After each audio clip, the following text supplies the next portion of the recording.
Maranello, 2002. It was one of those autumn mornings in Maranello where the fog hangs low over the tiled roofs and the exhaust from early shift trucks curls like smoke from a forge. Inside the Ferrari factory, the air hummed with a different kind of heat. Not the industrial warmth of machines, but the electric temperature of people on the brink of something sacred. Lights tracked across a darkened hall. Engineers in coveralls moved like priests preparing a relic.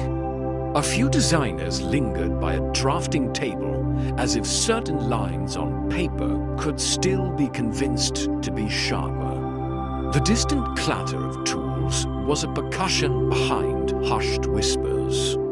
Cameras clicked. A hush fell the moment the cover came off. Under the cloth, carbon gleamed like a living scale, thin, black, impossible. Air felt thicker. The name on the press release, Enzo, hovered in the room like an invocation. People stepped back as if someone had recited a prayer. There was reverence, yes, but also the tight, impatient joy of technicians who know the engine's first heartbeat is coming soon. A mechanic traced a finger along the monocoque and smiled with something close to disbelief. Overhead, a banner of Maranello's red seemed to pulse with the memory of every podium and every test lap. This was not merely a new model. It was a summoning of a founder's spirit into metal and rubber, to the vision and philosophy. Ferrari named the car Enzo because names in Maranello are incantations. Enzo Ferrari, the man, was less a historical footnote than a temperament, uncompromising, exacting, forever hungry for speed. To attach that name to a road car in 2002 was to promise that Ferrari would not dilute its racing soul for comfort. It was a statement. This was a road car that would admit no apologies. At the time, Ferrari's Formula One team was a furnace of success and innovation. Victory had become habit, and that hunger for podiums, telemetry, and split-second decisions lived in every engineer's notebook.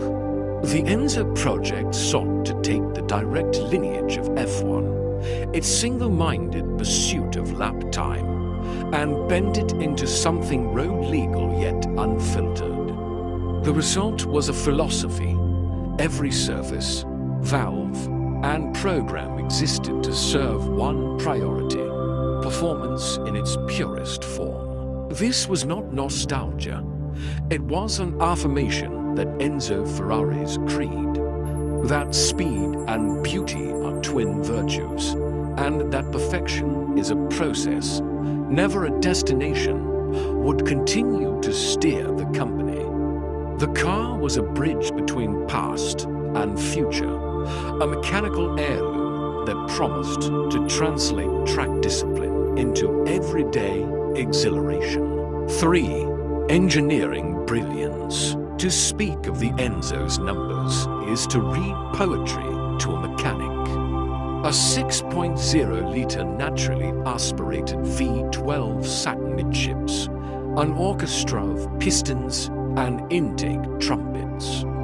There was no turbo lag to forgive, no forced induction to complicate the music. Every rev was a clean, ascending phrase that built to a cathedral-like wail near the red line. Turn on the subscribe button for more.